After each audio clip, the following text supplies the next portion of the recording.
How's it going, my pizza lovers? Hope you're having a nice day so far. Welcome back to the channel. Today's video, I'm making a big sheet pan pizza. So let's go to the kitchen and get started. I recently posted a pizza video in which I made two smaller but thicker pizzas. I used my Lloyd's Pans pizza pans for baking them. Most people don't own pans like that, but if you are baking at home, then it's very likely that you own a big baking tray, and that's what we're going to use in this video.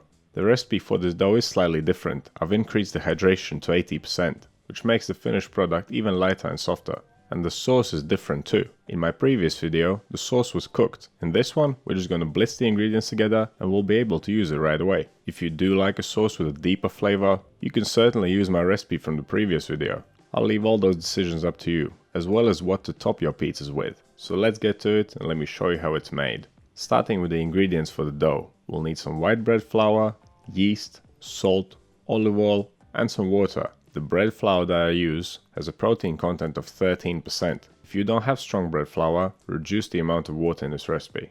Okay, on to the sauce. We'll need some good quality tinned tomatoes. If you have a blender, it doesn't matter if you use whole tomatoes or chopped tomatoes. If you don't have a blender, use chopped tomatoes, because the other ingredients can be chopped by hand easily. You can definitely make this sauce without any extra equipment. I'm also going to add some basil, salt, oregano, olive oil, and a clove of garlic. You can of course customize your sauce with your favorite ingredients, but basil and oregano just work really well. A pinch of chili wouldn't hurt actually. I'm using my largest baking tray. It's about 40 centimeters or 15.5 inches long and around 27 centimeters or 10.5 inches wide. And it's around 2.5 centimeters or an inch deep.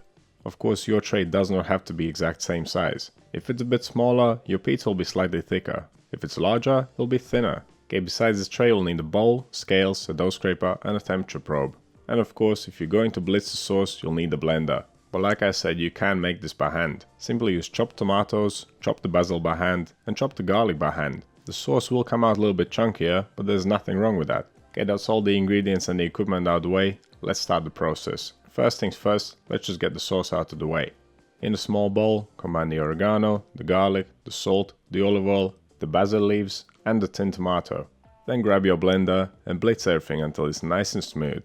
This is definitely the quickest pizza sauce you could ever make. The only way to get it quicker is to buy it ready-made in a shop, but I guarantee you won't be as good as this. Simplicity is key. If you use a few quality ingredients, the result will be great, and this one's definitely looking good to me. Okay, we can cover this up and leave it in the fridge for later, and move on with making the dough. And first things first is temperature control. My kitchen is pretty warm today, around 25 degrees Celsius or 77 degrees Fahrenheit. That means my flour is at the same temperature. And even though we are using the no-knead method, the dough will warm up by a couple degrees whilst we're handling it. So I'm using slightly cooler water so it doesn't come out too warm. Right, so in a large bowl, combine the water, the yeast, the salt and the oil. Give it all a good mix, dissolve the salt completely. This is your best chance to do it. Once it's all mixed up nicely and the salt is dissolved, add the flour, grab your dough scraper and mix it to the dough. At first, this dough will be extremely loose and sticky. That's because of the high hydration of 80%, plus 10% oil on top of that, which we could technically say makes this a 90% hydration dough, because sometimes oil is counted towards the total hydration. But even though it's so wet, so loose and so sticky, we'll only need to give this dough a couple of folds to get it to the right consistency. As far as I'm concerned, the no-knead method is magic. It has worked with every recipe without fail. Okay, always make sure you wet your hands with water before handling dough like this. You don't actually need to lift it out of the bowl, you can just leave it in there. But because I took it out and I washed my bowl, I decided to add a little bit more olive oil. But you certainly don't have to do that. This dough will not need any help for releasing from the bowl.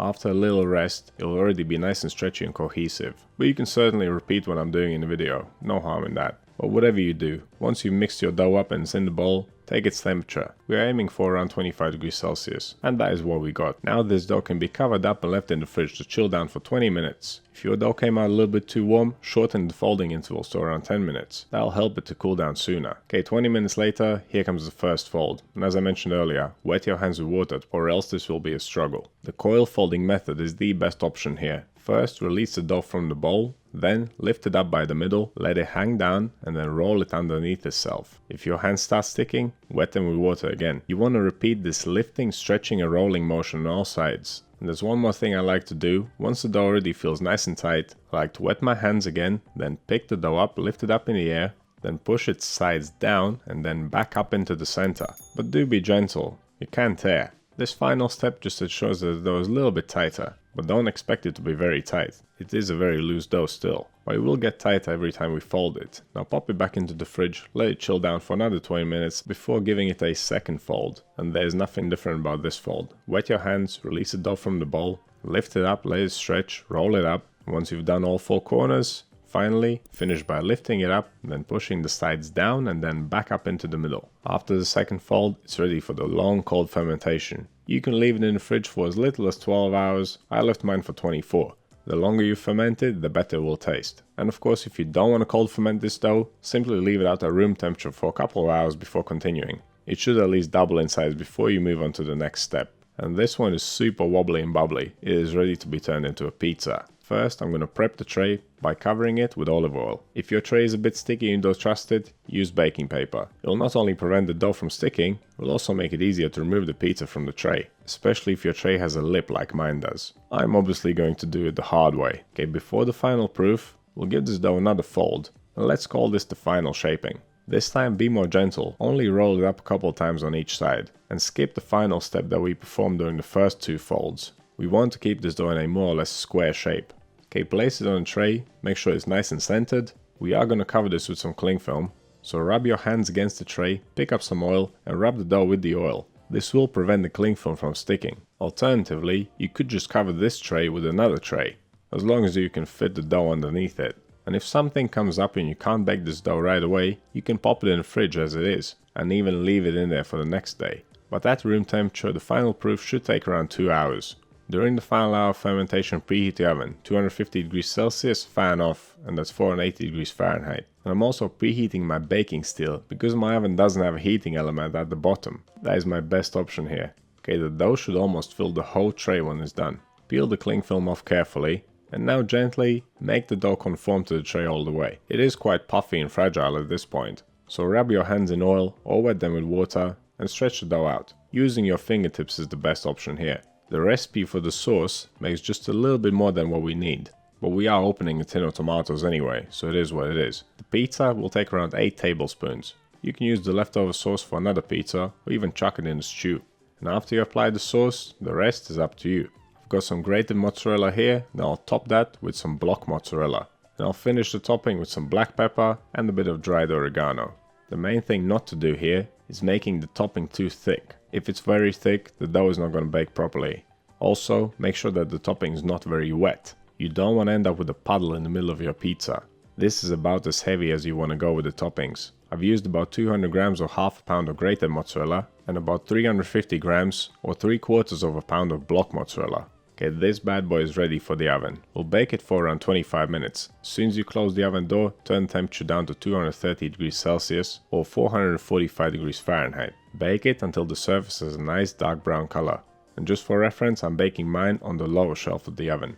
And here's how it should look once it's done. You don't want it to be any paler than this. Okay, at the moment it's a little bit fragile. I'm going to leave it to rest and cool down for around 10 minutes before trying to remove it from the tray.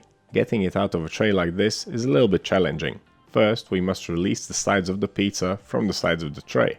And of course, if you have a larger tray without a lip, you won't have this issue. If yours is the same as mine, you can use a spatula or your dough scraper. Next up, you can try and pick the tray up and slide the pizza off of it. Lift it up with one hand and then use the spatula to slide it off. If you are going to use this, use the widest spatula that you have. You don't want to break the pizza. Of course, as I mentioned earlier, you could have just used some baking paper. Then you could simply grab the paper and lift the pizza out. But like I said, I'm not doing it the easy way. I'm showing you all the options here. And the next one is the one I'm going to use. I'm going to flip the pizza out on another tray. So get a tray that's about the same size as the pizza, lay it down on top of it, and then flip the 2 trays over with one smooth move. And if your baking tray can be trusted, then your pizza should just fall straight out. I use this kind of flipping method for other things I bake at work quite frequently.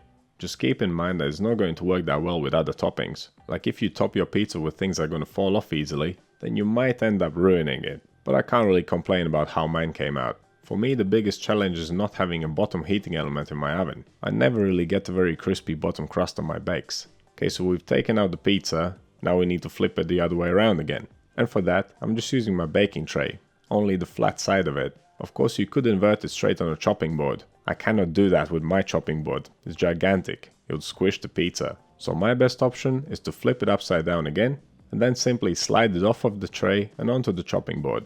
I do realize that the end of this video turned out to be more complicated than it needed to be, but I just wanted to give you different options. It is a large pizza, it's pretty heavy, and it's not easy to handle. If you don't want to ruin it and get frustrated, you have to do it a certain way, especially if you have limited equipment. But there you go, that's how you make a big old pizza. It is soft, it is puffy, it's very light, and it's absolutely delicious. And even though it's not easy to handle, it's definitely not extremely fragile, as I'm demonstrating here. It can take some abuse, especially if you cut it down smaller. But don't abuse your pizza, there's no need. Just cut it up in smaller pieces and enjoy. This thing is awesome. And your friends and family will be well impressed when you present it to them at the next party. Or you could just make a smaller one and eat it by yourself. It's all good. So what do you think of this pizza recipe? What's your favorite kind of pizza? Let me know down in the comments. If you want to see more videos like this one? Click over here. Subscribe to the channel, click right here. That's all I have for you today. Thank you so much for watching. I'll see you in the next one.